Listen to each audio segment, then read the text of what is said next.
Okay, you're live. All right. Good morning, everyone. Once again, welcome to the, this is actually a belated December meeting of the Audit Committee.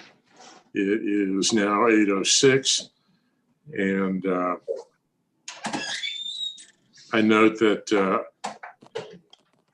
Mr. Cardillo will be late. It's something we knew when we scheduled the meeting, and Alderman Pendell Charles will also be a few moments late. In the meantime, we will get underway. I would like to welcome our newest member, Katie George. Hi, everyone. Katie, why don't you tell us a little bit about yourself? I was fortunate enough to move here to Annapolis from Dallas about 4 years ago, and probably one of the top 3 best decisions I've ever made. I absolutely love it here, and have, in order to try to learn more about the city, started doing volunteer work, got involved with the STAIR program, left. At first I was a little uneasy because I left my consulting career behind in Dallas and thought, what am I going to do with myself? But I have found ways to fill my hours, and presently serving on the housing affordability task force. And through that, got interested in maybe taking on a further role with the city. When I look back at my background, it just seems like everything comes full circle.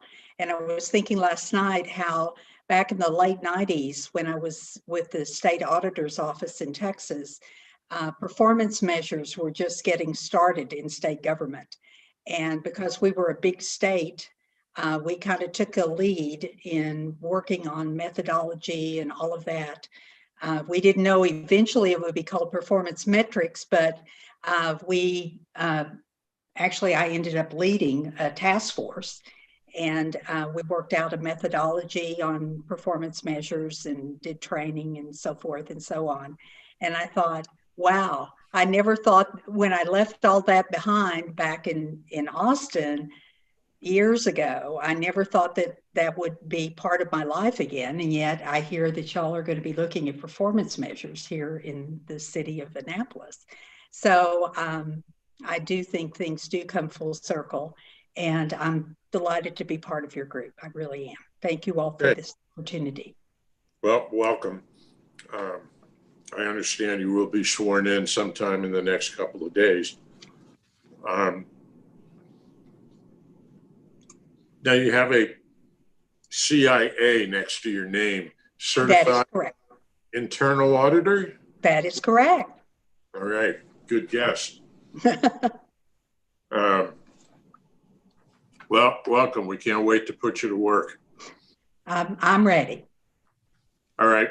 Has everyone had an opportunity to review the agenda for today? Yes. Yes.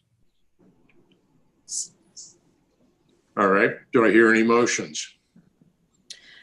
Motion to move. approve, Kirshner. All I right. second. All right. Is there any discussion? All in favor signify by saying aye. Aye. All right. Actually, before we do that, I probably need to have a roll call. It appears that, let's see, Mr. Kirshner. Present. Ms. Donnelly.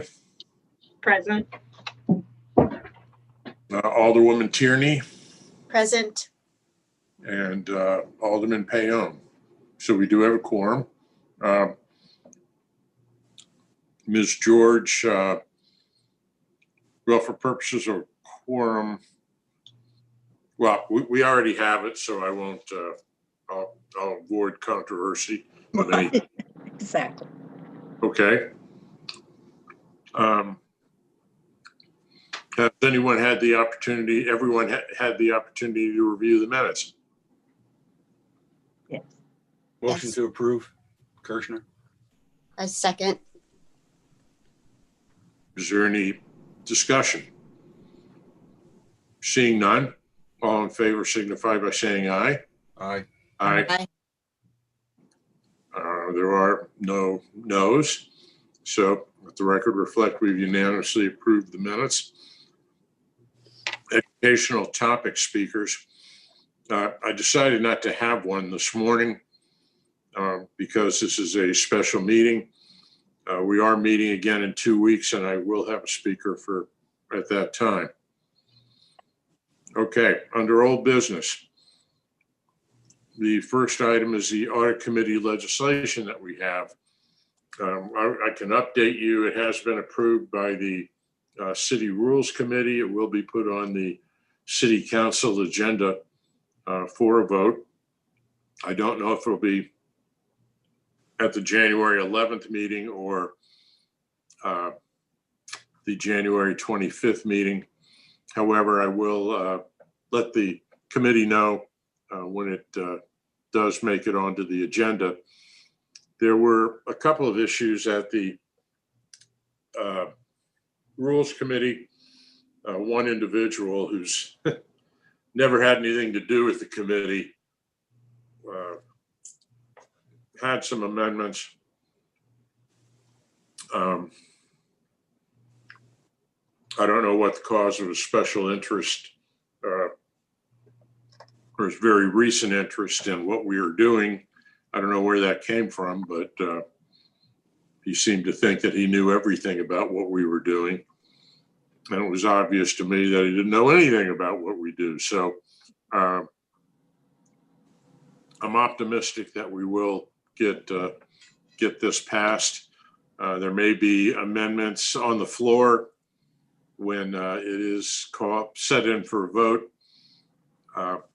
The main amendment is that this individual wanted to kick members of the council off the committee, except for the chairman.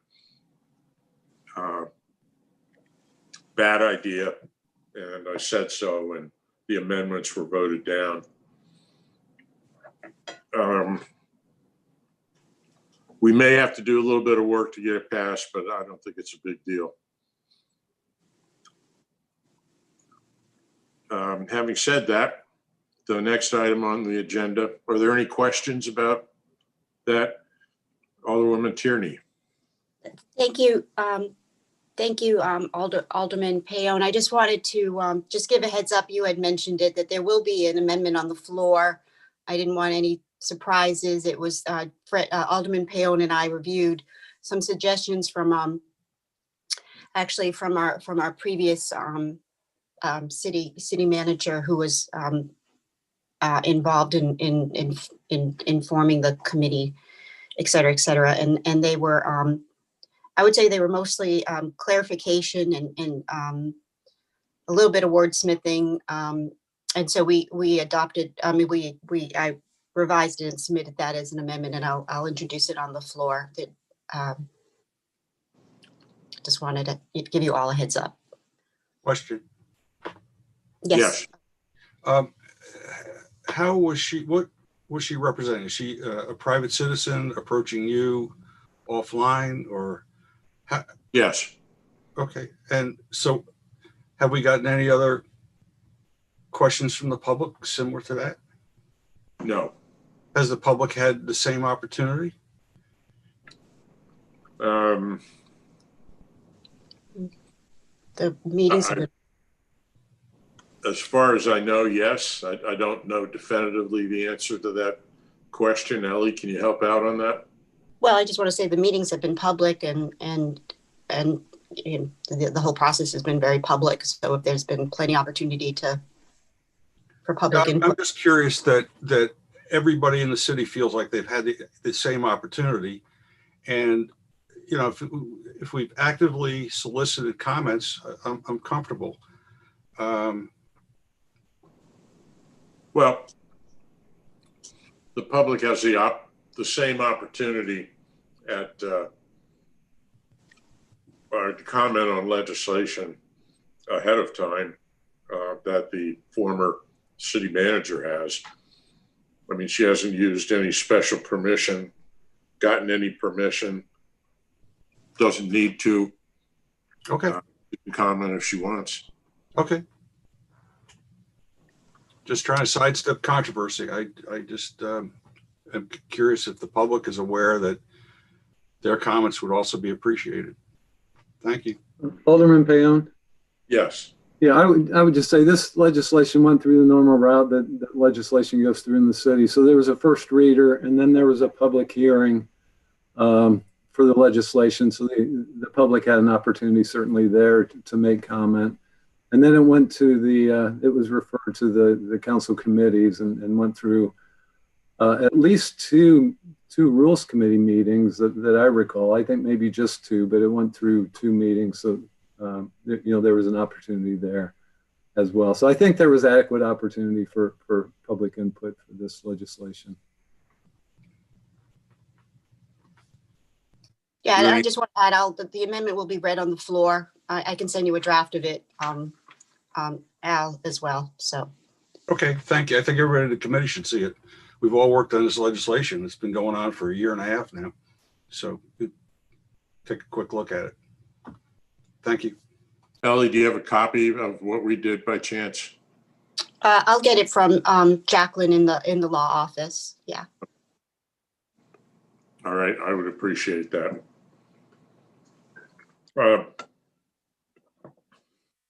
Well, it was a little bit substantive, but not very much, and it was basically,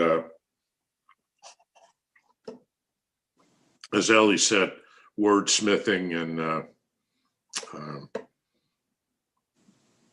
just really more housekeeping than anything. Is that a correct assessment? Yeah, I mean, the author, the Teresa Sutherland was very much involved in the initiation of this committee as well as that of legislation. So she was, obviously, her comments were well received, and I'll send them to you. By some.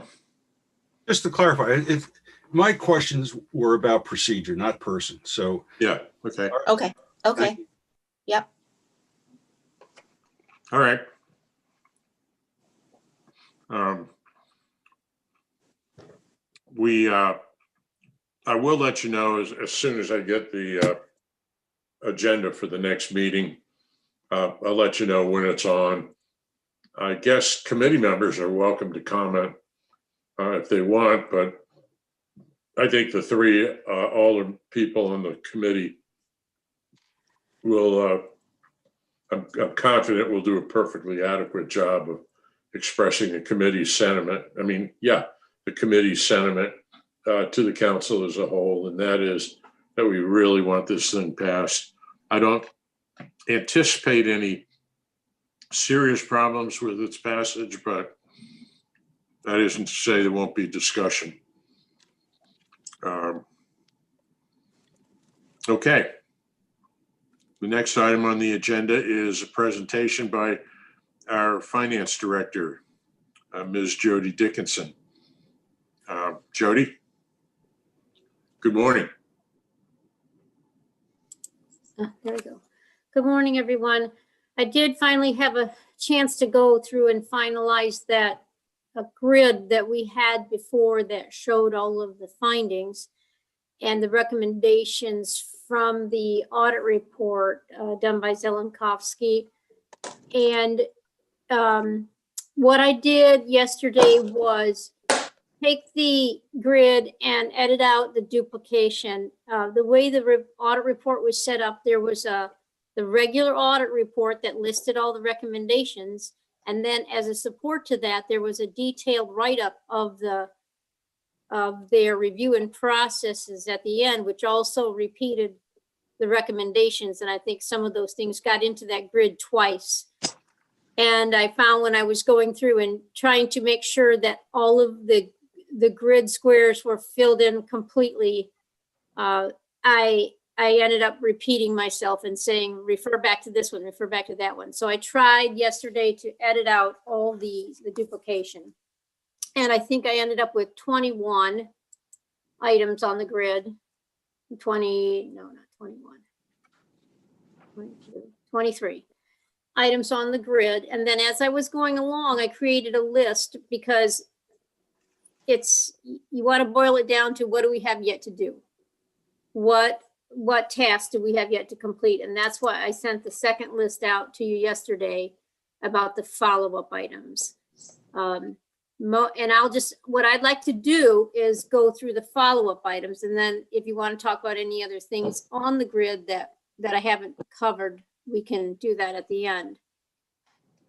From the recommendations, there are some things that I don't feel, and I don't believe that Director Trader believes are cost effective, like putting full-time staff out at the Waterworks Park, or installing more technology out there for entrance of patrons. So some of those things I haven't included here as follow-up items, except for the fact have some kind of system that will allow people that have paid to get in. The system they have right now is they have a code. You go, you pay at Rec and Parks and you get a code, and you go to the gate at Waterworks Park and you enter that code in. And I think the code is supposed to be changed every month. I don't know if that's something that we could do differently, like change it daily. The code could be shared then by anybody who paid a fee, could be shared with others, and anybody could just go punch the same code in for the rest of the month and go through the park. That was one of the concerns. So I think we could improve that by making the code something that's changed daily.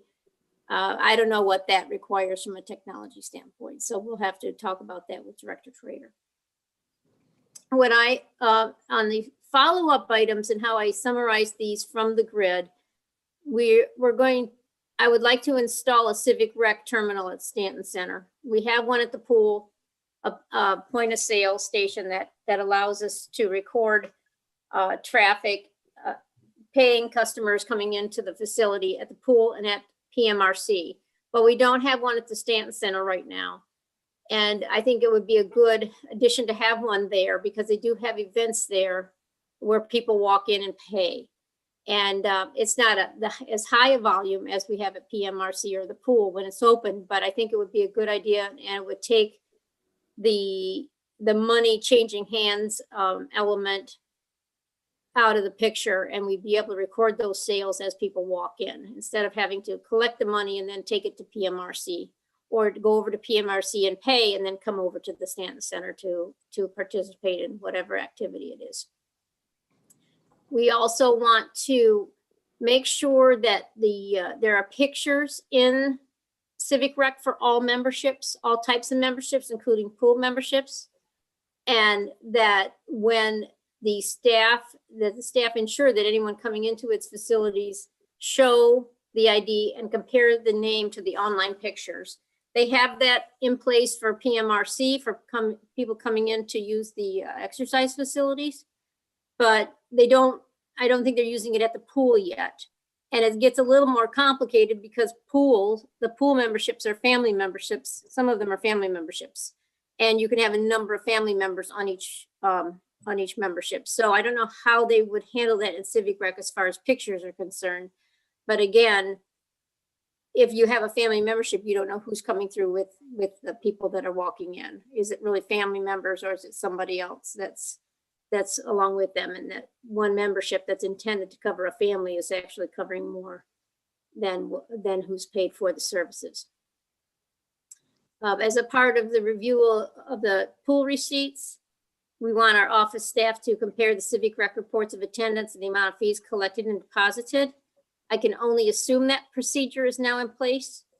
When the audit was conducted, we had the old pool, and that was a very manual process at the pool. Now that the new pool is open, they do have a Civic Rec terminal there, and have addressed a lot of the internal control concerns that the auditors had.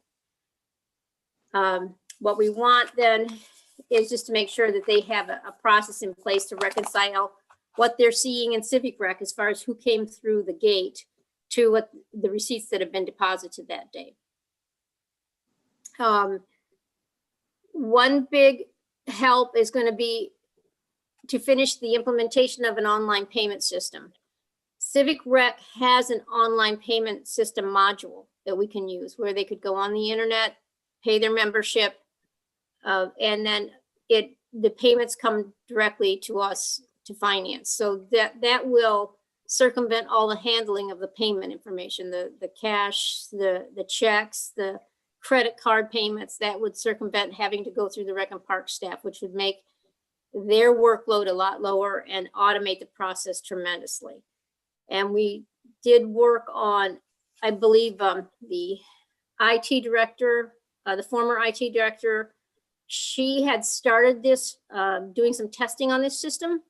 And I don't think it's gone online yet. And that would cover all of the services, including childcare, pool, PMRC memberships, Stanton Center activities. If you were renting space at the Stanton Center, could be covered through that process as well. So I think this is something we really got to push to get up and working. So it makes it easier for us. It reduces our workload, and it helps the patrons. That makes it easier for them to register for their activities. And that will address some of these internal control issues where people are handling the cash. There were a couple of recommendations in there talking about having finance staff compare the revenue that's being recorded in the city accounts to the number of people that are participating in the registrations, the services, the programs, so that we can ensure that none of the payments that are coming in for services are being diverted, or that people are getting the services without paying. So with the childcare revenue, the auditors made that recommendation that somebody be comparing it to the childcare registrants. That's something that would typically be done in finance. My challenge is going to be, of course, to find the staff time to do it. And also talking about the calendar at the Stanton Center, making sure that all the events that are being held there are being paid for appropriately. That, as I said, they don't even have a Civic Rec terminal there, so it's all manual. If somebody pays at PMRC, they go to the Stanton Center. But if somebody comes in and pays for an activity there, they take the payment there, and then it's being taken over in a deposit batch over to PMRC to be processed. So how do we know that people aren't pocketing that money at this time? Well, I mean, that's one of the things that a terminal will prevent. If you have a staff person, they're handling cash receipts during the day. They come in, they get the service, they have to deposit the money and record it in Civic Rec. It won't necessarily prevent that, but the participation count, the number of people coming in to use services, or the calendar of events, gives you a population of what's happening there. And if you can reconcile those activities back to what's come in for payment, that's a method to ensure that all the payments that are getting where they should be. So that's one of the things that also could be done by Rec and Park staff. It wouldn't be somebody at the Stanton Center that I would recommend do it. It'd be somebody that's not attached to the Stanton Center at all would do that, or somebody in the finance office, if we can find the staff time to do that kind of a comparison of the calendar. One thing that will help is if you can get that calendar, the Stanton Center calendar, up on Civic Rec. And I don't know what capability Civic Rec has about maintaining a full calendar of events there. Then we could use that as a population of what's going on at the center. all right. And then they talked about, when they did the audit, they tried to do some comparisons of what, for instance, PMRC memberships, who's coming in to use the facility, and whether or not all the money for those participants was collected. And when they did that, they found they were not able to do it because the fee structure in Civic Rec and in Munis isn't detailed enough to break it out by membership type. They had, out of non-resident members coming in, city citizens coming in, they'd had family memberships, but what was going into Civic Rec wasn't detailed enough. And the way we record those Civic Rec transactions into our Munis system, which for the new members, Munis is my accounting system that records a transaction on our end. We take Civic Rec batch data from their system and we summarize it daily, and we post it as a journal entry into our finance system.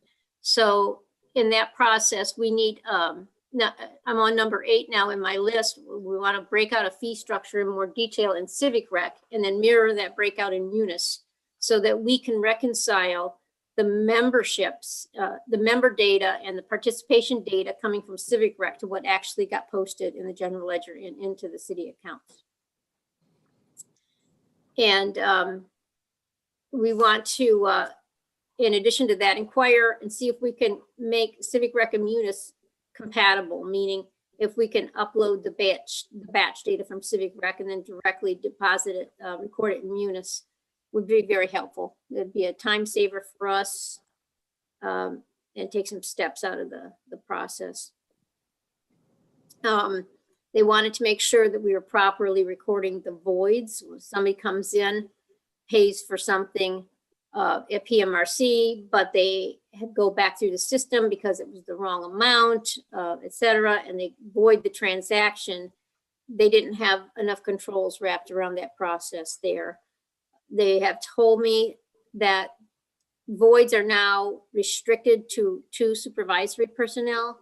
They're the only ones that can actually get into Civic Rec and process a void. But one of the other things we need to do is to make sure that they have standardized descriptions of voided transactions. Because when the auditors were trying to review the voids, because that's an opportunity for fraud, somebody comes in and pays you, and then you can void the transaction and then pocket the cash that came in or the payment that came in.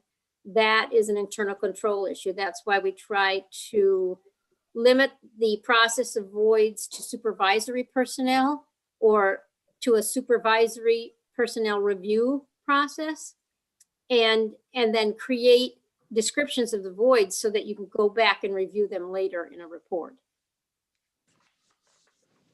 And then they wanted us to make sure we're going, and one of their, at the end of this report, they had 3 very general comments that they put in there for the sake of general comments. And one of them was make sure that we're regularly reviewing access controls to make sure that access is limited to current functioning personnel according to their job duties. That's something we should do in all of our systems, including yours.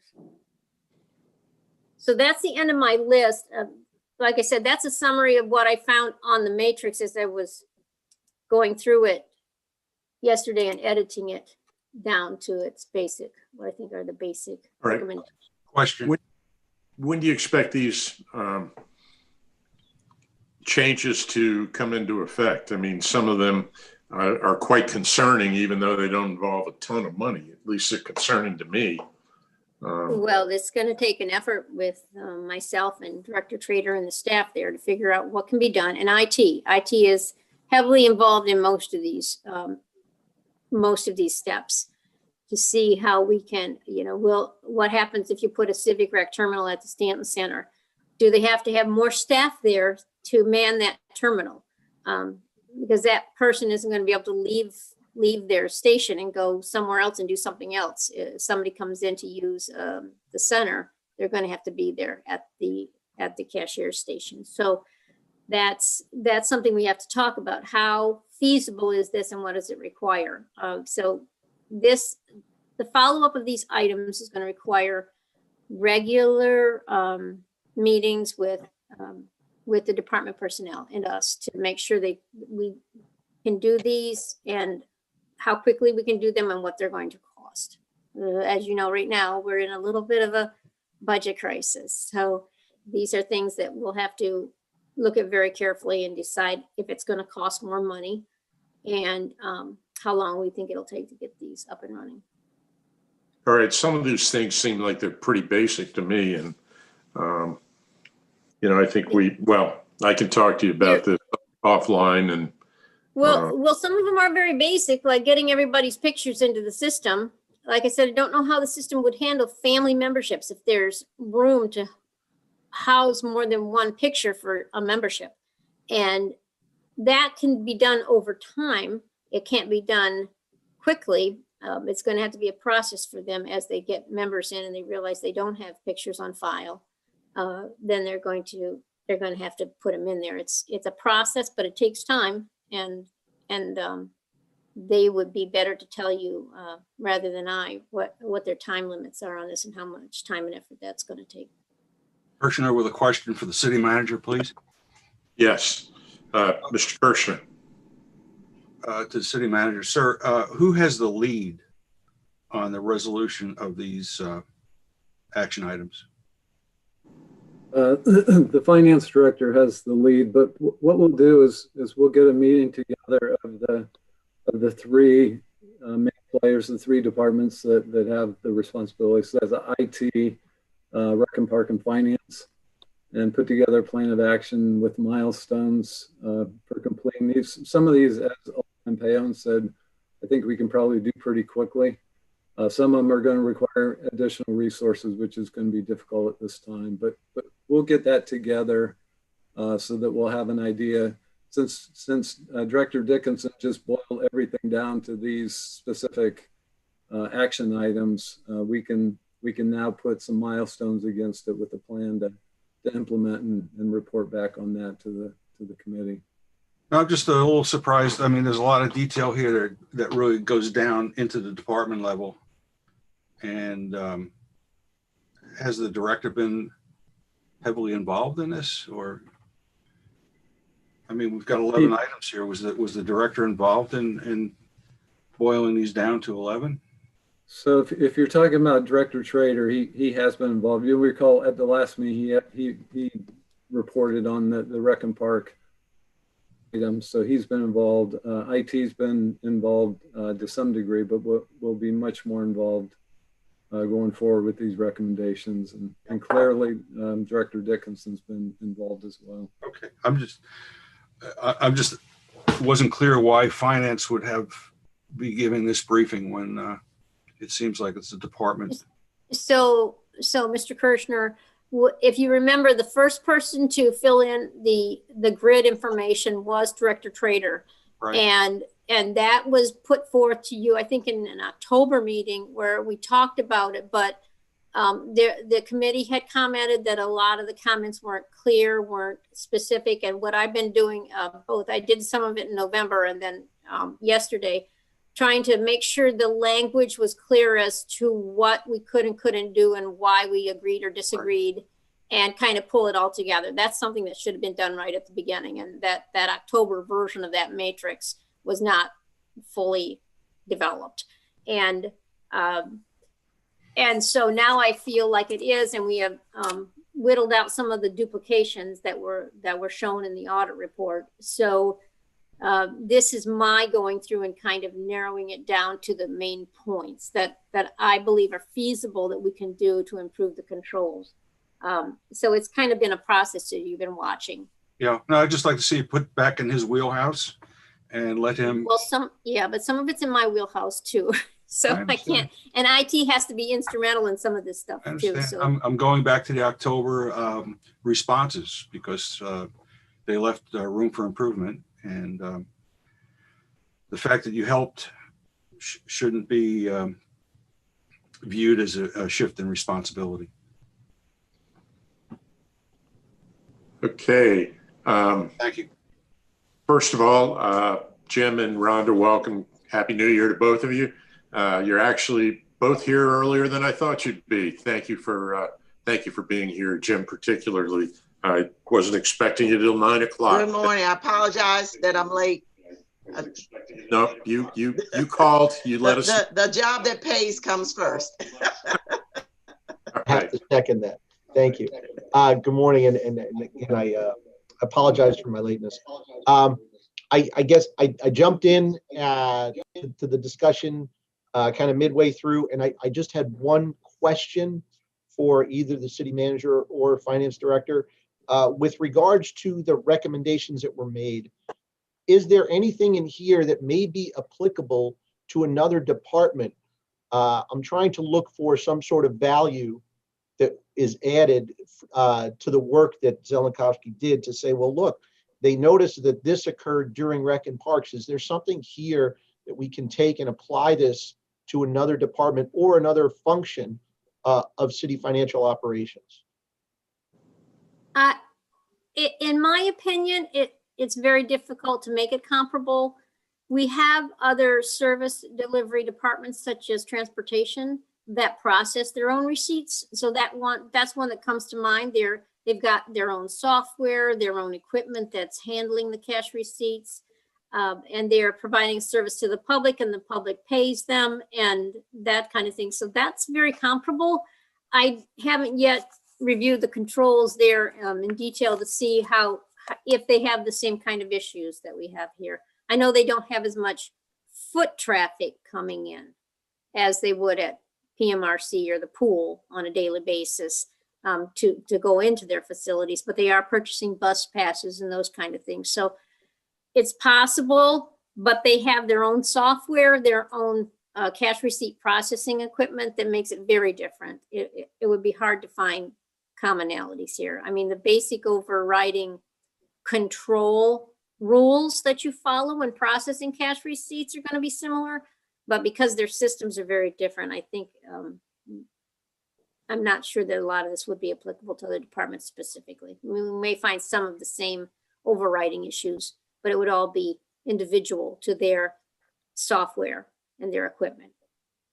All right, thanks. I hope that we could say learn from some of the recommendations in this report. Well, I can tell you that the stuff that does cross over is the stuff that involves my department. If I can reconcile what's coming through Civic Rec and do regular reviews to determine if they are depositing all of the revenue that should be coming in from the level of participation that they have, I could do that for all departments, and it'll be a different process, of course, with different data reports to use, but those things are common, and I would be able to apply that to other departments as well, such as transportation. But again, my challenge is finding the staff time to allocate to that, because it does create more work for the staff. Okay, I think Alderwoman Tierney, you have your hand up. Oh, yes. First, thank you, Director Dickinson, for probably spending a lot of your holiday week looking at this. My comment is mostly document control. As you know, this is the first report out of the box, and I think it's been a learning curve, and I know Jim developed the matrix and all. So I would suggest, and I know I don't want to give anyone more work to do, but I always look at something as somebody looking at it for the first time and trying to figure out, okay, who looked at this and what is the path forward, et cetera. So in looking at this, and Jim, I might need your help, is maybe you have two documents that you gave us. You gave us a list of, you distilled it down to action, and that's excellent. And I just wanted to find some way to tie your list of distilled items to the original matrix and somehow find a way of dating this so we know that it has gone through subsequent reviews by the appropriate departments, sort of to address Al's question on the Director Trader looked at it, and then you looked at it as far as your overall review. I'm opening it up to suggestions. I'm just, I just want some document control in this, and some dating and some correlation between the two documents. And it might be simply just adding a column with a note and then putting the respective note on your list of suggestions or actions. Does that make sense? Yes. My thinking on this would be, number one, we have the final report from Zelenkowski. I would take Director Dickinson's distillation of that down to the pertinent recommendations and use that. I don't know. My thinking is a response to the Zelenkowski report should be written either to the Zelenkowski firm or from city management back to the audit committee. I don't know how that response is constructed, but I think there should be some formal response in the form of, using the matrix as an attachment, but there should be some response thanking Zelenkowski for their work. And these are the responses to the recommendation, or back to the audit committee, because as an audit committee, we've received information from one source. And now we have some information from another source. And I think it's incumbent upon the committee to decide what are the appropriate resolutions that come out of this. So I think there is and I'm going to turn it over to Katie now. So I think the general practice would be for now that you've gotten this far, to have a formal written statement from city management summarizing all of this with some, specifics and referencing to the appendix, if you will. And that report from the city manager would then come to the audit committee, and then the audit committee can publish. So that would be the general audit practice, I think. So Katie, don't we have a head start on that with Jody's list? That would be Absolutely. incorporated in the letter. Yeah. Correct. Thank you. Kirshner, a comment? Okay, Al? We are a committee of the city council, okay? And what I suggest we do is do a letter of transmittal from you, Mr. Chairman Paone, to either the mayor or to all the council as a whole, reporting as one of their committees what we have. Okay. I mean, we are a subset of the city council. We're one of the committees. I think our communications would naturally want to go up to the council. I don't know if the mayor is considered like the president of the council, how exactly that works, but it would seem to me our first obligation is to write to the council, to do a transmittal to the council. I agree with Mr. Kirshner. I think that's a little further down the road from the initial response from city management. I think if you want to kind of look at the dominoes as they fall, here's the external report, here's the response from management, and here's the report from the audit committee to the city council. Okay, I agree. Yeah. Fine. I have to say that a number of my colleagues are asking me for copies of the report. So the sooner we can get this done, the better. Well, Can I be releasing it? Does the committee want me to release this before we, take the steps you've just mentioned? I think that's not a good practice. I think No, neither. Particularly because this is your first one out of the box. I think you want it tied up as neatly as you can. So I would make sure that transmittal from the city manager to the audit committee is completed before you start releasing it. I agree. I totally agree. I just thought I'd put it out there. Yes, Alderwoman Pendel Charles. Thank you, Mr. Chair. Just a point of clarification from our city attorney. Are we a subset of the city council, Mr. Lyles? Technically, you're not. But this particular committee has a weird hybrid and is probably operating in an orbit that is outside of the code. Why it's doing that, don't know. But I have decided to not opine on it. But technically, hybrids of non-council members and council members are technically not part of the council. That would extend the authority of individuals on this committee to the same authority as council members, and that can't happen. Is the activity a subset of council activities? Yes. But does the committee have the same authority as would, say, a standing committee of the council? No, it would not. So when you use the word subset, I mean, that could have a lot of definitions. So you're kind of a hybrid that really doesn't have a lot of precedent or, shall I say, connection to the code as it's written. Because really, would we be akin to the FAC, Financial Advisory Committee? Is that more of akin to what we are? Because we have civilian members. Well, for lack of a better term, I can use a civilian. Citizen. Yeah. Citizen. Yeah, the hybrid is kind of a weird kind of model that you've decided you would have. And so they're kind of different.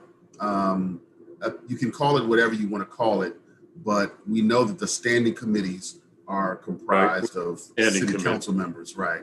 So it's different than standing committees, but it's also different than boards and commissions. So it's a hybrid that takes advantage of council member knowledge and expertise as well as citizen expertise. But I would contend that none of the boards and commissions and these types of hybrid committees have any of the authority that standing committees have of the council, right? Okay. And really Thank it's you, Mr. Lau. recommendation and opinion that you're giving to the council. You do not direct city council, you do not direct city staff to do anything. You suggest and recommend. And so as was suggested, what would come from this committee is a report to the council. The council would then direct city manager to do whatever needs to be done. I agree with Okay, that. thank you, Mr. Lyles. I agree. It's the code. The code, in fact, calls us a committee. We know from our previous city manager who made it very clear, and I appreciate that, we are not a standing committee. Right. And our first obligation is to the council of the whole.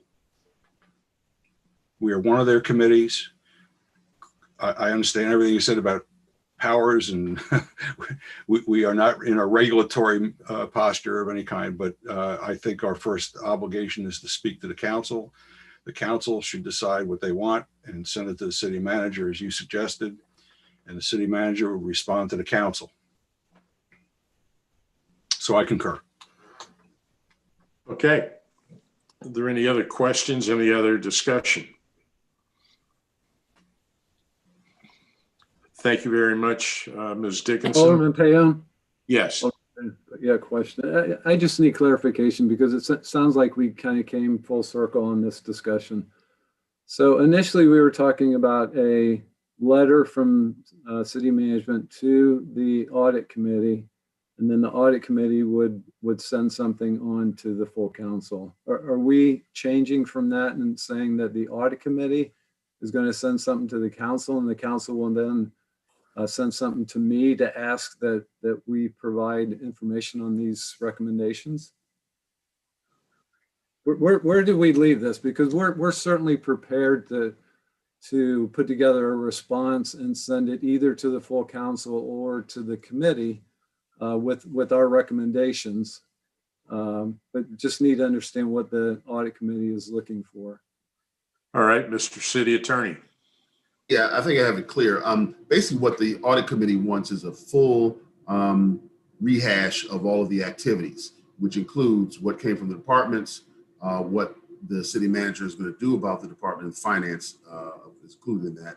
And then the audit committee will take all that and figure it out and submit its recommendations and suggestions to the council. So that's kind of how I see it happening at this point. So the city manager is responding to the audit committee because they're asking the questions at this point. If the city council wants to do something later, then that would be on the city council. But right now, the audit committee is just trying to produce a full report along with its own recommendations after the city manager has and his staff has pulled together all of the information in one letter, if you will. All right. Quick comment. Since I was the one that kind of made it murky, I apologize. And city manager, I understand where you're coming from and I agree with you. I think internally we've gotten the audit report. It probably makes sense in many respects. First, in terms of expediency, for us to send it to you, consider the whole process internal, and see what that the departmental responses make sense and are doable. So I apologize for kind of stirring it wrong. I agree. I think we should send it to you, and then when we digest everything we received, send that to the council. Okay, thank you. Ms. Dickinson, did you want to weigh in on this? Only to finish our talk about this, to talk about the process. I was not on the last meeting and I apologize. And there was some discussion about the audit itself. And I wanted to clarify that with the firm, we had some issues with responsiveness and having them move more quickly on the audit itself. But in the end, we got the product that we hired them to do.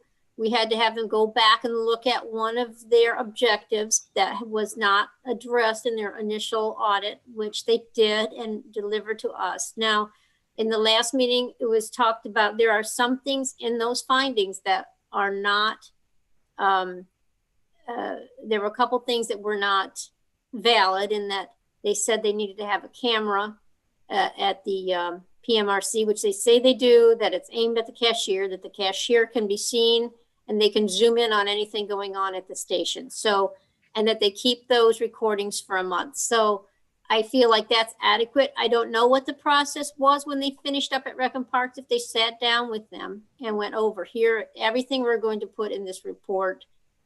What are your comments? They may not have. And so, but that kind of meeting should have involved me as well. So, you know, that's partly on us, partly on them.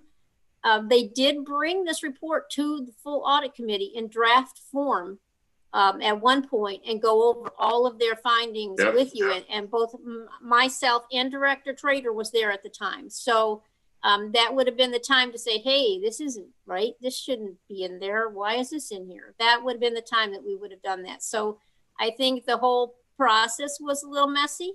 And as City Manager Gerald said at the last meeting, you got to see too much of the sausage making in this process. We should have wrapped this up more cleanly, both with the audit firm and with our process of writing responses and trying to get information to you that's more concise and more specific. So like I said, first time out of the gate for this committee and for us as a team to be doing this. And so we'll be cleaner next time. I agree. I mean, I think we've had an opportunity to do some of this stuff. We need to get it done before I release it. That's the long and the short of it. David, you and I can sit down and perhaps with the city finance director and iron out what we need to do and get it done within the next week or two.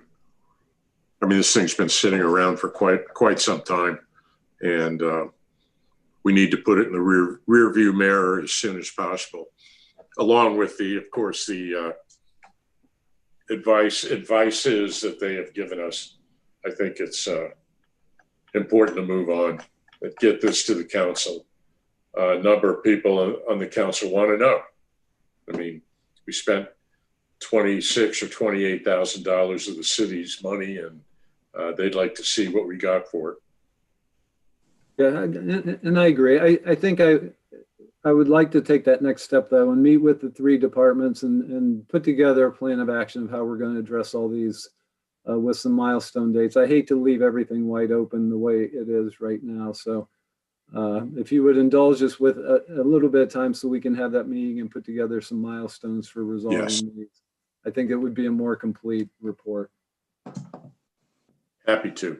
Let's get it done. What would the time frame be? Because our next meeting, by the way, the 18th is a federal holiday. And was that 2 weeks away? Yeah. I think maybe If jury rig the schedule a little bit, we could make it a week later. actually it's the 19th, not the 18th. Our next meeting. It's actually Tuesday, the next day. Yeah, I think we moved. Okay. All right. Yeah. All right. I mean, can we get something? Is that too ambitious to get that nailed down so that we can act? Al, I think we can at least have those meetings and come back with that sort of information of what the plan is going to be for each of these recommendations with some dates. Perfect. Thank you. Okay. Great. Kim, please make sure that's in the minutes and on the agenda for the 19th. I keep saying the 18th, but it's the 19th. Okay, any other discussion, any other questions? Alderwoman Tierney. Yeah, just very quickly, I'm going to be a stickler about this. The word rehashing kind of concerns me. I think that you're 95% there, and I think it's just a matter of, dating and putting notes and working with as far as where Ms. Dickinson has gone. I don't know. I'm just concerned about rehashing. Do you know what I'm trying to say? We're almost there. I think Jody's list is very succinct, but she just has to tie it back to the original report. Just some caution on that, and just make sure the dating is accurate. Again, look at it as if somebody's looking at it for the first time, so that they can follow it. Okay. Anybody recall the date on the audit report? When was that first? When did we get that briefing about their findings? I don't remember that date. That they didn't final it until, I think they finalized it maybe right after the pen. What's the date on the report? Let me see. The report is dated May 21. Yeah, May 21. And I think we did the draft review. It was sometime about a year ago. Yep. Because it was right before we went into lockdown for the first time. And then we had them final it in May after we. Okay. I just think we have I to can't pay say for attention. sure. You could go back and look at that discussion in that meeting if you want to know anything. I'm just The draft was just delivered take on it December off. 6th. The So it's draft been- report was delivered to the committee on December 6th. Been over a year since we got the draft. I just think we need to pay attention to that. Yeah, I mean, we need to get it done. As I said, we need to do what we have to do and be done with it. Thank you. Any other comments or questions? Seeing none, we'll move on to new business. The Audit Committee Annual Report. Kim, do you want to chime in on this? Kim, are you there? So Kim sent an email to me at least to say that she had lost audio at one point. She may not be able to hear what you're saying. Okay. All right. Kim has submitted a draft annual report. I don't believe, because it was a draft, I don't believe it was shared with the committee. Anybody get a copy of what you sent to me? I don't think you would have, but what I will do is I will send it out to committee members in its present form for comment. It's relatively succinct. It contains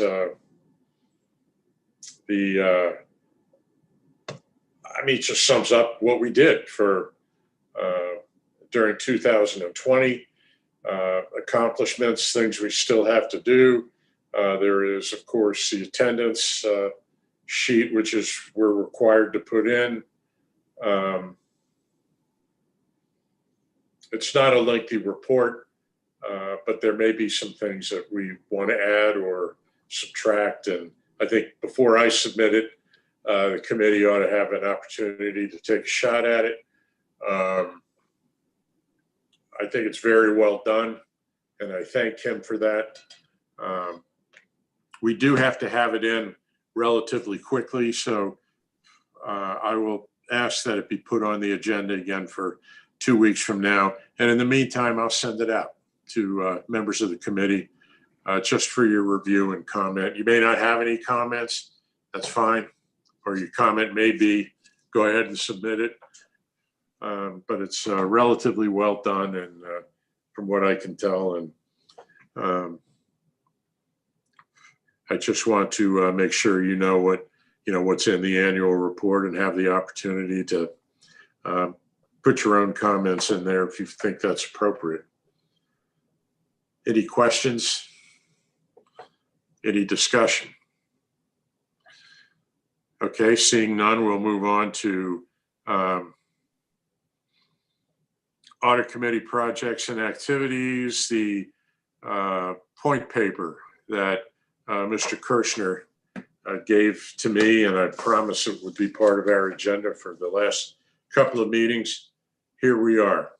Al, I think you have some excellent ideas. We've talked about bringing, Mr. Elliott or somebody just like him in to help the committee along, help educate us. Do you want to take it from here?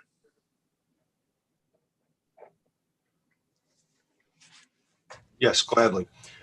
I lay most of it out in the point paper. The idea is this. Number one, half of our fiscal year is gone, and we really do not have a work plan for the year, and this would be it. Since we have a very limited budget, $25,000, and our experience is that an audit, a quality external audit, would cost probably in the $30,000 to $40,000 range. My suggestion is built upon building some culture inside of the city itself with the department heads and with their senior staffs to refine their understanding of performance metrics and how to manage them. I think we all agreed that the metrics that we saw from last year left a lot of room for improvement. It told me that we probably didn't have a lot of understanding out there at the department level, or at least uniform understanding. So this is what I'm suggesting, is that we take our $25,000, see if we can find somebody to go out and hold hands with the departments, come up with meaningful performance objectives. The time is now to do it. It's the budget inputs will be coming in March and thereafter. And as I've advocated many times in the past, I think at the budget hearing is the time that the contract is signed. That's when the department head comes up and says, if you give me this level of funding, this is what will happen.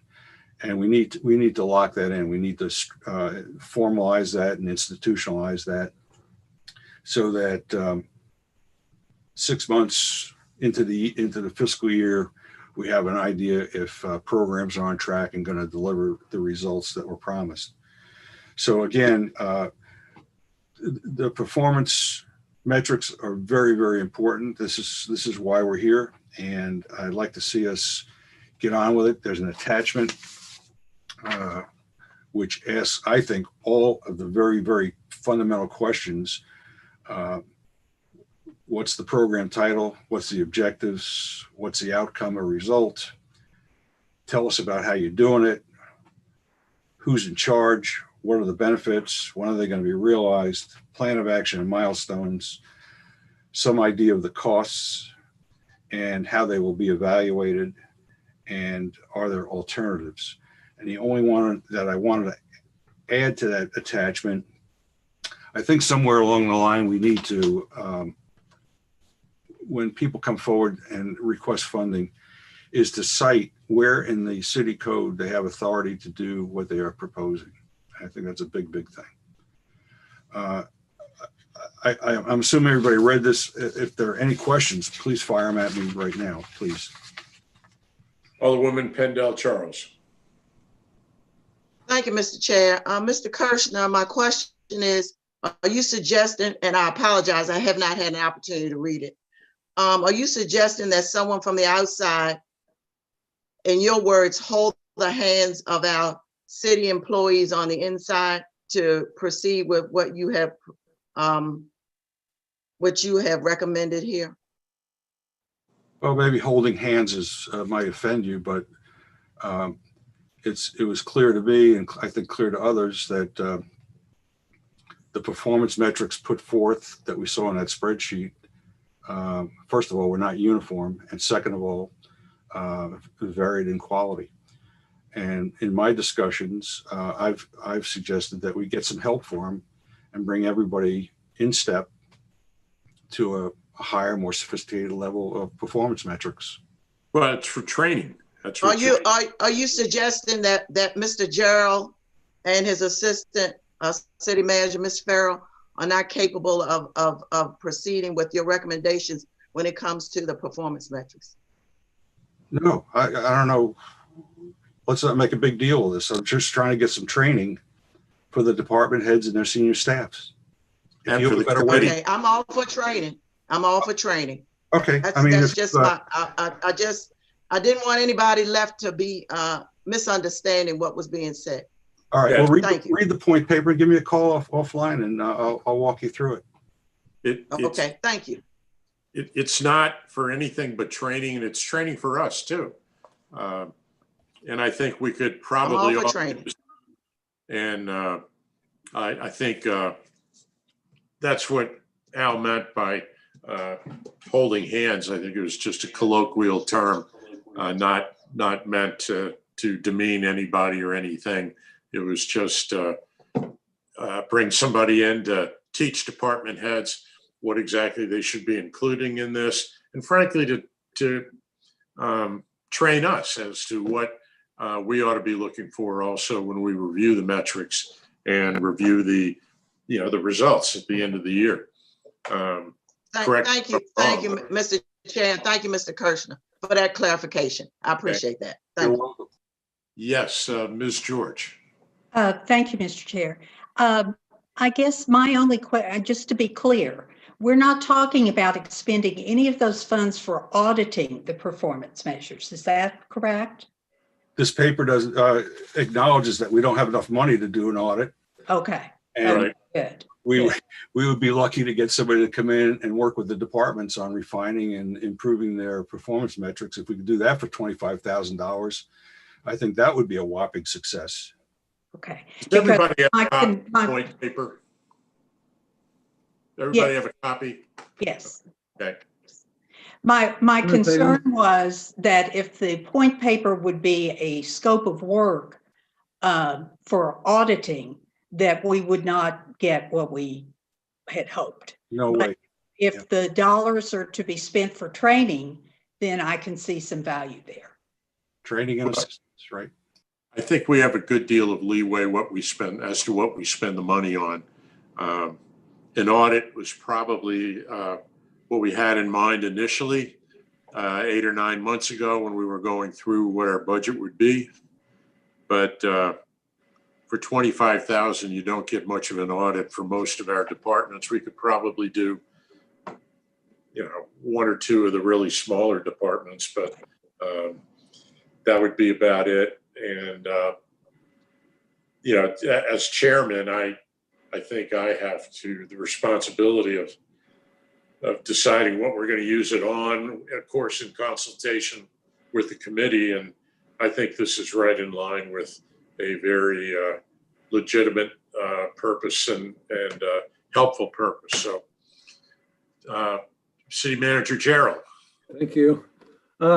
Yeah, so we've been talking about this for a little bit, and we're ready to move forward with it. We introduced this idea to the Rules Committee when they were considering the legislation changing sort of the charter of this committee. So I guess my question is, do we want to talk about a process whereby we select the appropriate firm to do this work? Because we're ready to start reaching out to consulting firms who do this full time and have a lot of expertise on putting together these performance measures and performance measurement systems. Do we want to have a small subcommittee to interview and decide which firm we want to bring on? Because we want to do this quickly. As Mr. Kirchner mentioned, time is of the essence on this, and we'd like to get moving pretty quickly on this. So I would just certainly be interested in your ideas on the process for selecting a firm to help us with this. Okay. Well, do we have to go through the typical city bid process for something like this? I mean, we should, yes, we should. Okay. Well, that takes a couple of months in and of itself, doesn't it? No, I think we can do it pretty quickly. We can put, we have a basic scope of services that we can put out, and we can reach out to 3 or 4 or 5. It's not a lot of money, so we can do it with just a fewer number of firms, 3 or 4 firms, to get their proposals, and then we can meet with them to have a discussion, meet virtually, of course, but have a discussion of what their capabilities are and make a selection pretty quickly, I think. And that's what we need to do. Okay, I think Alderwoman Tierney was next. Oh, thank you, Mr. Chair. The documents that Mr. Kirchner sent are based on the Baldrige criteria for performance, excellence, et cetera, et cetera. So first, can Mr. Kirchner speak to his reason for that reference? And when we do pick firms, are we basing it on following the Baldrige criteria? No, as a matter of fact, the attachment to the point paper came from the state of Oregon in 1978, and I've used it ever since. I mean, these are the statements requested are just basic parameters of every program. And as I've kind of hinted in the past, from the my work on the Panel transition team, it was kind of amazing going from 4 different departments, the reactions to those questions. And when you say to somebody, well, who's in charge of that? And the department head can't give you a clear answer. And that's just typical. I mean, people say they're going to do stuff, and then, as time goes on, you say, well, who's the person in your organization responsible? So these are just typical questions. And I think they're fair game in for any program manager or department head coming before the finance committee and saying, I need this amount of money, and this is what the outcome is going to be. The Baldrige thing, and I guess if you read the paper, I guess Greater Baltimore Medical Center just won a Baldrige Award. That's excellent stuff. We can certainly use that. There's lots of materials out there. There's videos and things like that that would be helpful to this city. I don't think we need to be that sophisticated. I think this is a good, I put this out only because I thought it was a good first step. I really think if every one of our department heads and every one of their program managers can answer these questions, we are really well on our way to having some good management. Forecasting a 3-year plan of action and milestones, forecasting ahead for what your budget's going to be, looking at your personnel requirements, and having a program manager the person at the program manager level talking about their metrics and how the review process works. Baldrige, I think the key thing of Baldrige that would apply here is systematic review. I'm sitting there saying every quarter we sit down and we go through the numbers and find out how we're doing. So I just want to keep it simple, and I think this is fairly simple and certainly fair questions. Okay, Alderwoman Pendell Charles. Thank you, Mr. Chair. To Mr. Kirshner's point, yes, I did this morning hear on the radio, Dr. Fauci have a glowing endorsement about Baldrige as far as GBMC is concerned. So yeah, they did recently win an award. Question to Mr. Gerald, to Miss George's point about scope of work, would Mr. Kirshner's point paper be helpful in crafting that scope of work for bidding out for this $25,000? And before Mr. Gerald answers that question, I just want to make one point about what we do believe or think that our department directors need to know. And the older I get, the more I look at history. And I think we need to look at the history of the city of Annapolis government. It has grown exponentially in the past 20 years. I mean, or even 10 years for that matter.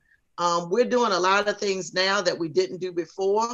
We have to look at the point of which we are the capital city. We have the county government, the state government, we have the Naval Academy. So we have 4 different governments operating. And we've taken on a lot more responsibility.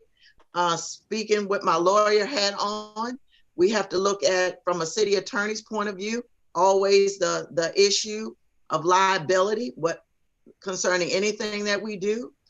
So I think we have to look at maybe within our departments, we've lagged a bit behind because our government has grown, because we're looking to serve more people, more services are rendered, residents are looking for more services.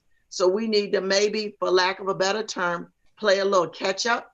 And so the training, I'm always for more training. We can never have enough. And so I think when we look at the history of our city government, I think we need to take a look at how that impacts what our department heads have done. And the other thing is too, we've gone through several different administrations over the past 10 to 12 years. Every mayor is looking for something different. Mayor brings in their new administration, new employees, new leadership.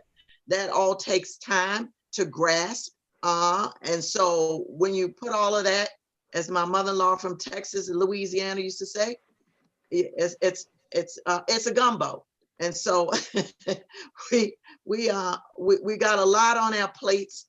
We got a lot we got to do, but training is definitely a high, for me, a high priority. So Mr. Gerald, would that be helpful, Mr. Kirshner's report? Well, I think it's pretty straightforward what we're looking for, right? We've got existing performance measures.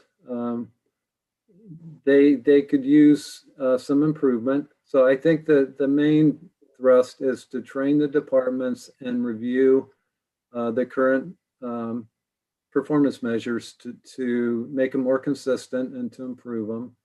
To provide training to the audit committee as well. And it sounds like we've got a lot of expertise with Ms. George and Ms. Donnelly now on performance measures, and certainly Mr. Kirchner. But to provide some additional training on those areas.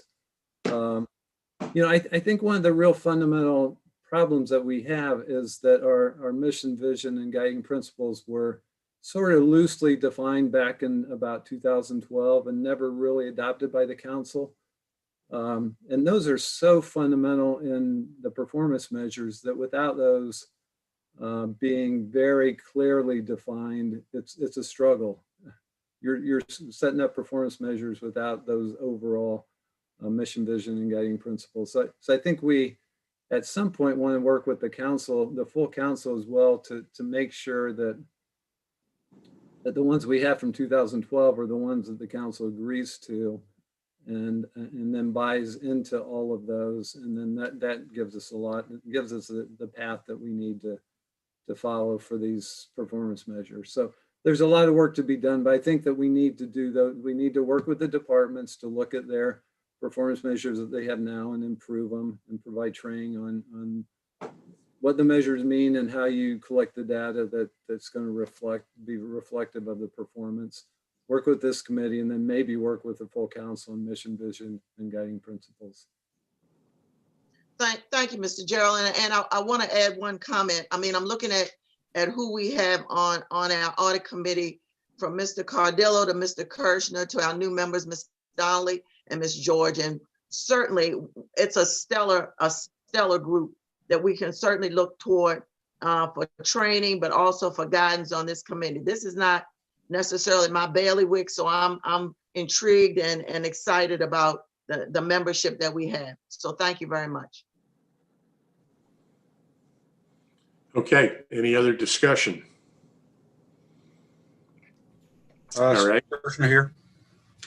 The city manager asked for somebody to help step up and work on the selection. I'll do that with his concurrence. Okay. Well, Mr. Gerald, I'll be in touch with you about that. We've got a couple of things we have to do first before. Well, I guess selection committee could be involved with the putting out the the advertisement, what's the word I'm thinking of? Yeah, the request for proposals. Yeah, RFP. I guess people from the committee can be involved with that. So, Dave, I'll be in touch. Okay, thank you. Can we set up a first meeting on drafting the scope of work? I mean, we keep talking about time. We can do that this week. I think so. If the I city think so. All right. schedule permit, Mr. City Manager. Yeah, absolutely. We need to get started. I agree. All right. Yes, Ms. George. Mr. Chair, I'd be happy to participate in that subgroup. Okay. As chairman, I probably ought to be involved also. So that's 3 of us. If Ms. George and Mr. Kirschner, if you could send me some dates and times you're available this week, by all means, do it as soon as possible. I'm open all week. And I'll be, Dave, Me too. So I'm pretty much open. Well, I'm open most of the week for sure. So, Dave, please not too early in the morning, but other than that. Yeah, we'll set a meeting. Thank you. Okay. Thank you very much. All right. The next item on the agenda, and we're almost done, is reports from City Finance Director and the City Manager. Now, we've already heard a rather lengthy report from the City Finance Director. Do you have anything to add to what you have already said, Ms. Dickinson? Not in regards to the Rec and Parks audit. I don't know if sometimes I give a rundown of what we're working on, and the CARES Act reporting and tracking has taken up a substantial amount of our time and effort. Did we spend all our money? Not all of it yet, most of it, but we now have an extension. I told you should have called my wife. She can spend money just like that. So we have some left. That's one of the things we're going to be working on this week with the city manager, to talk about what's left and how we're going to use it going forward. We don't have any additional funds at this time coming from the federal government, but we do have a deadline extension. So we have another year in which to use the money. The latest act coming from Congress does not call for more CARES money to municipalities. Is that my understanding? That is correct. Okay.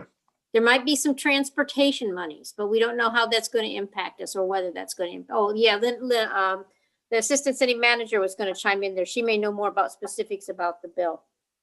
Okay, Ms. Farrow. Good morning, everyone. I was just going to say that there may be some transit money, some money for our Department of Transportation, but we haven't heard of any additional funding other than that. But all of it whatever we get will be formula based on funding that already is existing in the city, and as soon as we hear more, but so far we've only heard that we're going to get some more money to help with our transportation department. Doesn't sound like we're talking about a ton of money, but yeah, I don't want to speculate, but okay. I mean, last time we got $4 million, so Okay. Theoretically. So the next thing on, I mean, we've been working to get our financial statements out, and that's going to be delayed as well through me talking with the auditors. We've been backed up because of the CARES and the COVID issues, and they're backed up as well because they're doing all their audits remotely. So we have extended the deadline with the state and with the Government Finance Officers Association. We've extended that to February 28th with both of those places. So hopefully that'll give us enough time to finish both our part, which we're behind on, and the audit to finish up. We are in the final stages of outsourcing the ADP implementation. We're outsourcing the tail end of the payroll process to ADP. They've got part of it already, and they've been doing our tax filings for us for a couple of quarters, and we're about ready to go with them on wage payments for the next payroll. So we're about there on that. That should be almost invisible to the employees, except for they will be able to see their pay stubs on the ADP site. We're also in the final stages of host compliance implementation. They're going to help us monitor our short-term rental population, make sure that the short-term rentals in the city are complying with the permitting process and complying with filing their hotel motel tax, their what is actually the occupancy tax. That's it. That's taken up a lot of our time. I mean, I've got staff working on a lot of other things, but Question? I believe that Alderwoman Tierney had her hand up first. Oh, thank you, Mr. Chair. Jody, I have a resolution on a moratorium that's linked to the efforts of host compliance and when they would be done with their inventory, et cetera, short-term rentals. Do we have any time frame on when they will have some data complete on? So they already inventory? have, they already have an inventory of who's here and who's renting. And the implementation stage is getting our rental population, our permit population to them, so they can upload that. And then they're going to monitor that and monitor collection. So it's getting us, the final stages are getting us trained, getting our data to them, and them starting the monitoring process. I mean, we were hoping to have this done in October, but things have been slowed down tremendously. So, in the next few months, we should have that going. I don't know how the timing is with your moratorium and how that's going to impact things, but No, not at all. No, it's we'll be moving forward with them anyways. Even there's a moratorium, we want to control our current population because we think there's a lot of current, even permittees that may not be sending in what they're supposed to. So the moratorium is just for a sliver of specific zone area. So yep. Okay, thanks. Question? Yes, Mr. Kirchner. Where are we on the 2019 CLA audit recommendation that we have a finance manual? We have not worked any further towards that goal. I mean, that's been out there for longer than 2019. It's been out there for a while. We do have policies and procedures that have been drafted in the past, but it does need to be, those need to be pulled together in a cohesive form, and we need to develop policies and procedures for our staff. Is there somebody out there that we could tap into? I'm thinking through Mako or rather than reinvent everything. Is there a? We have sources for draft policies. The issue is now just finding time to pull it together. But we haven't had time since 2000 and whatever. Can't we contract that out and just get it done? We can if we have money to spend. We could contract that out to somebody to prepare those and draft those for us. They would have to spend time with my staff. They would have to come into the office, spend time with the staff, go looking over their shoulders, see here's what they're doing, document that, and help them document what they're doing. And it's time intensive. And so it's good. It would be an expensive project to bring somebody in. I guess I have a different impression of what we're trying to accomplish. I thought this is really something so that the department heads would all can get in step on how finances are managed. Again, that goes back to, I may be the person out of step here right now. It goes back to when I was on the panel ladies transition team, and the 4 department heads I spoke to all had different understandings of how things like reprogramming, carryover, and things like that worked. And when I saw the CLA recommendation, I thought that's what it was going to address. I guess I am Well, not. the CLA recommendation is saying that the finance department needs to put together a manual that talks about each of its processes and documents it for to help with turnover. And so the next person picking up knows what our processes are and how to do those processes, starting with at the policy, determining what our policy is, and then setting up the procedures to align with that.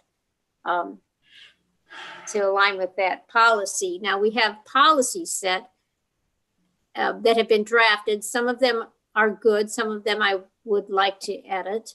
But as far as, and some of the staff have their processes written down, but nowhere is all that linked in one document.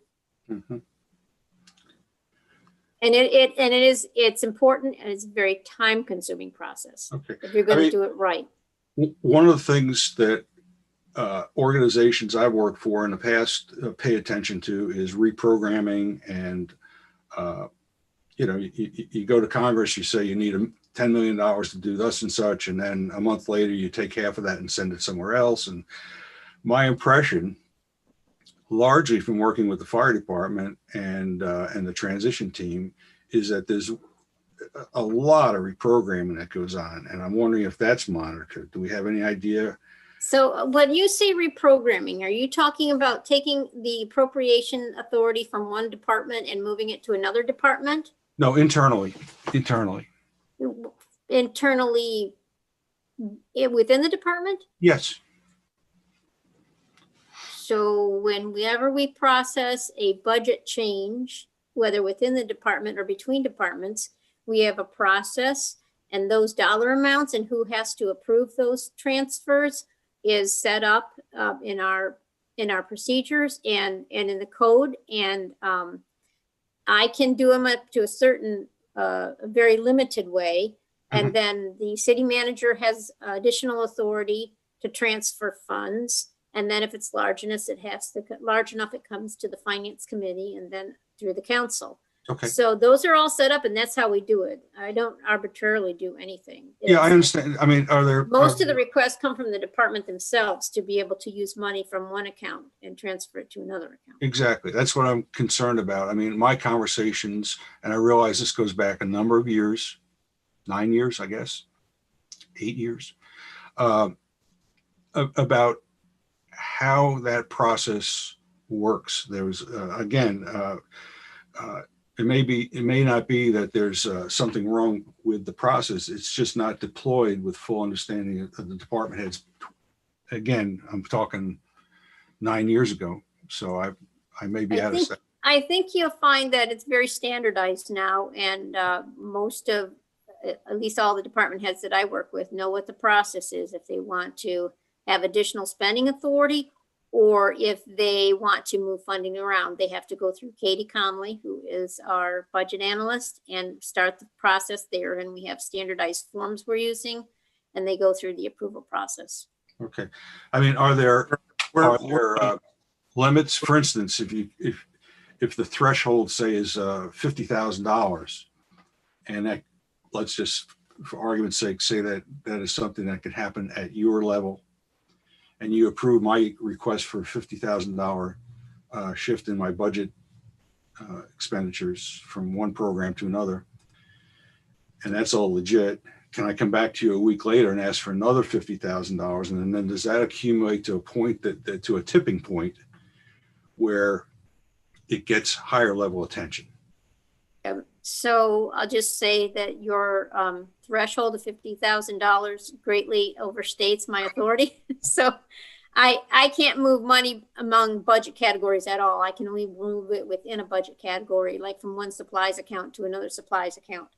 Anything up to 25,000 can go to the city manager for approval, and he can move it between categories such as contractual services to supplies or vice versa. Right.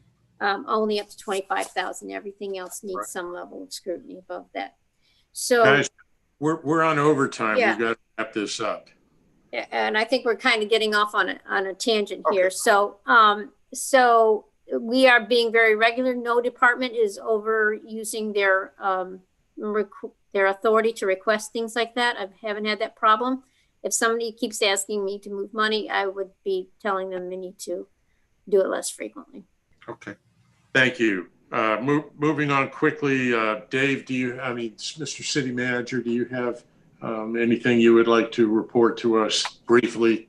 Yeah, very, very briefly, I would just say that the city's FY22 budget process has started. The inputs from the departments are due this month to finance, and then those will be refined so that we can make a submission to the council in, I guess, April 6th or early April. So that process has started. Thank you very much.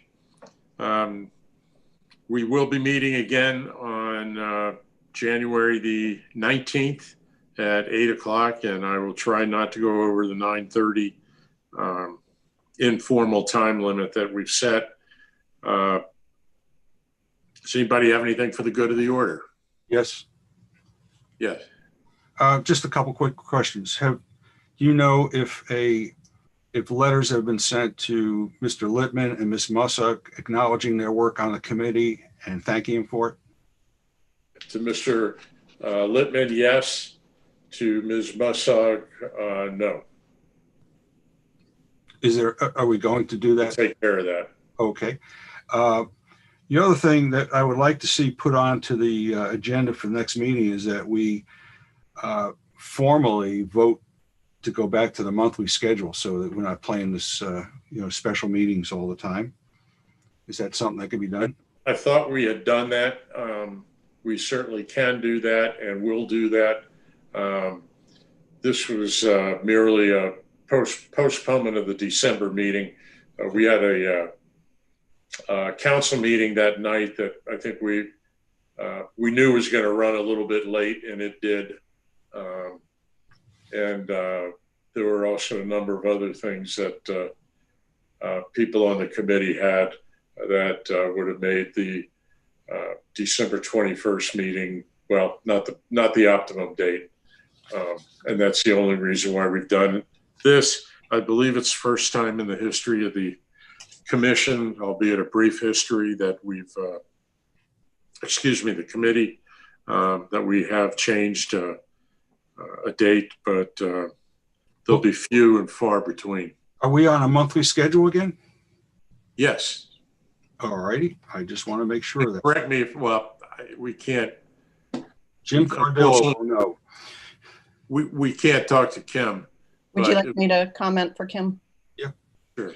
The schedule that Kim sent me has you on the third Monday of every month at 8 a.m. There are a few exceptions because of holidays. So the January one is moved, and I believe February as well because of President's Day. So whenever there's a holiday on the Monday, you're moved to the Tuesday instead. Okay.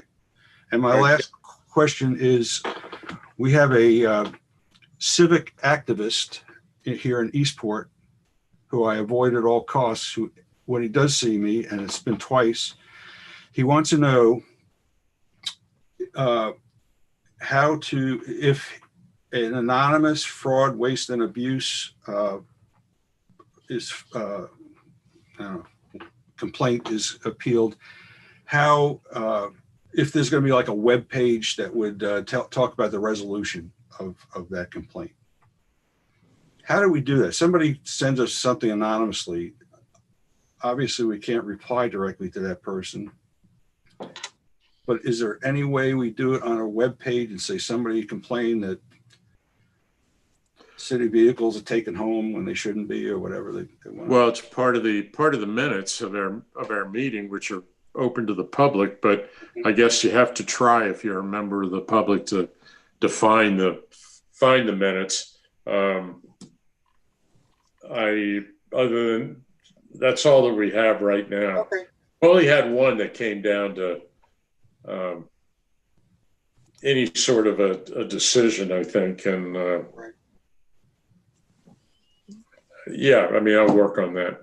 All right. Well, what my thought is, I was thinking of a web page that shows the cases, and I think what you just said is, if that's our formal process, wherever we talk about the hotline, we can just add a couple sentences that sit there and say, if you send something anonymously, you have to check the minutes of the audit committee in the next few months to find out the resolution. I think that's fine. All right. But you have to remember the hotline is designed for employees. It's not to say it's not open to the public. It is, but we specifically had employees in mind when we set it up. But be that as it may, we've got to run. Is there anything else for the good of the order? We do have to make a decision as to whether we want to continue the hotline. We could save that for the next meeting.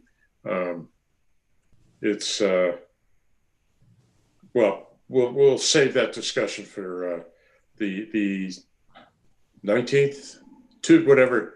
The 19th. Talk about it then. Thank you. Do I hear a motion? Motion to adjourn, Kirschner.